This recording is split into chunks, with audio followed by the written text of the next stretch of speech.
ఇబ్బందులు వస్తాయి. ఎందుకంటే వీరభద్ర స్వామి ఊరికనే రాలా, వాడు సాక్షాత్తు సతీదేవి నాయన శివుని తిడితే ఆమె తన ఆత్మాహుతి చేసుకుంటే వీరభద్రుడు వచ్చాడు, దక్షుడు తలకాయ తీసి అగ్నిగుండంలో పడేశాడు. మరలా అది కావాలంటే చూసుకోండి, రాజకీయ పక్షాలైనా లేకపోతే అధికారులైనా సరే ఏ న్యాయం కావాలో చూసుకోండి. అటువంటి స్థితి తీసుకురాకండి దయచేసి. మీరు ఆలోచించాలా. శ్రీరామనవమి యాత్ర మీద రాళ్లు పడతాయి, వినాయక చవితి మీద రాళ్లు పడతాయి. ఎప్పుడైనా మొహరం ఊరేగింపు మీద ఎప్పుడైనా రాయి పడిందా? ఒక పోలీసుని చెప్పమన్నాడు వచ్చి. రంజాన్ సమయంలో లేకపోతే ఏదైనా దర్గా ఊరేగింపు జరుగుతుంటే ఎవరైనా రాళ్లు వేసి ఇబ్బంది పెట్టారా? ఈ దేశంలో ఎక్కడైనా సరే, ఇక్కడే కాదు ఎక్కడైనా సరే, ఎక్కడైనా ముస్లిం సోదరులు కనుక ఒక ఊరేగింపు తీస్తుంటే ఎక్కడైనా దాడి జరిగిందా? మరి హనుమాన్ జయంతి ర్యాలీ మీద ఎందుకు దాడి జరుగుతుంది? శ్రీరామనవమి శోభాయాత్ర మీద ఎందుకు దాడి జరుగుతుంది? అవసరమే వచ్చింది? మనం ఎవరి వారసులో? ఒక ముస్లిం స్త్రీని పట్టుకొస్తే చెల్లెల్లాగా భావించి తిరిగి పంపించిన శివాజీ వారసులమా? లక్షల మంది ఆడవాళ్ళని బానిసలుగా మార్కెట్ లో పెట్టి కూరగాయలు ఔరంగజేబు వారసులో తేల్చుకోవాలా? మీకు ఎవరు ఆదర్శం? ఆడవాళ్ళని అమ్మేవాళ్ళ, ఆడవాళ్ళని కాపాడేవాళ్ళ? ఇప్పుడు ఎవరికి రక్షణ కల్పిస్తారు మీరు?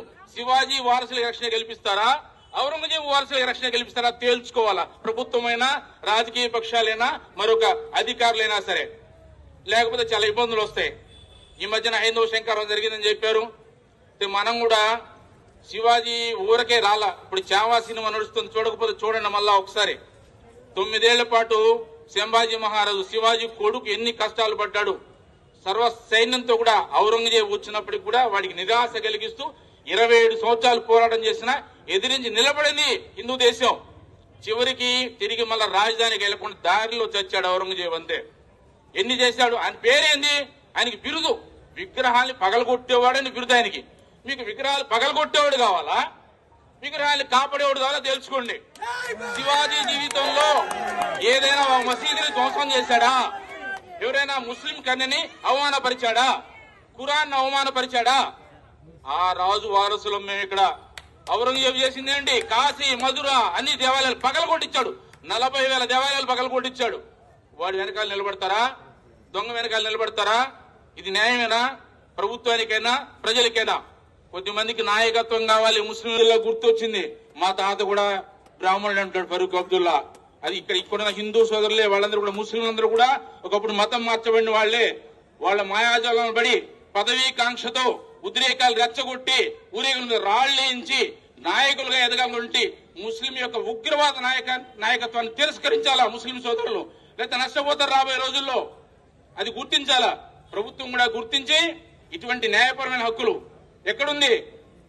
రోడ్డు మీద పోకూడదన్నదా? పోయినసారి చూసాం, హనుమంత్ జయంతి యాత్ర జరుగుతుంటే ఆర్టీసీ బస్ స్టాండ్ దగ్గర పోలీసులు బ్యారికేడ్స్ పెట్టి మీ దాన్ని పోవద్దు, ఆ పక్కన పోండి అన్నారు. సిగ్గుచేటు కదా. మీరెందుకు ఉంది? తుపాకీ దేనికి? లాఠీ ఎందుకు ఉండేది? రోడ్డు మీద, పబ్లిక్ రోడ్డు మీద పోరా అంటే ఎవడైనా రౌడీ చేసి వాడి పక్కన నిలబడి వాడి దూరంగా ఉండరా, నువ్వు ఇంట్లో కూర్చోమని మాకు చెప్తారా? అందుక మీరు ఉండేదే. రౌడీ చేసేవాడు పక్కలో వేస్తారా? తెలుసుకోవాలా. ఏది లా అండ్ ఆర్డర్ అంటే ఏమిటి? అసలు ధర్మం ప్రకారం అనుమతి తీసుకుని పోయేవాడికి రక్షణ కల్పిస్తారా? అధర్మంగా శాంతియుతంగా పోయే రాళ్లేసేవాడికి రక్షణ కల్పిస్తారా? తేల్చుకోవాలి యంత్రాంగం. సాక్షాత్ మనం గౌరవమైనటువంటి జిల్లా మేజిస్ట్రేట్ వారి కార్యాలయం దగ్గర నిలబడి ఉన్నాం. మనం న్యాయాలయాలు వాళ్ళకి తెలుసు ఏది మంచి ఏది చెడ్డో. ప్రభుత్వానికి, మంత్రి గారి, ముఖ్యమంత్రి గారికి, ఉప ముఖ్యమంత్రి గారికి కూడా ఈ విషయాన్ని తీసుకెళ్లి ఈ రాష్ట్రంలో హిందువులు 2వ శ్రేణి పౌరులు కాదు, వాళ్ళకి సమాన హక్కులు ఉన్నాయి. ఏ దేశంలో అయితే ఆ దేశ వాసులకి హక్కులు ఉంటాయి. అందరూ సుఖజీవనం కలపాలి. ఎక్కడ కూడా ముస్లింలకి, క్రైస్తవులకు వ్యతిరేకంగా మాట్లాడేది అలవాటు మనకు లేదు. ముస్లింలకు వ్యతిరేకంగా తీరాలి. ముస్లిం ఉగ్రవాద నాయకత్వానికి వ్యతిరేకం, క్రైస్తవులకు వ్యతిరేకం కాదు. మేము వ్యతిరేకిస్తాం. ఏమండి?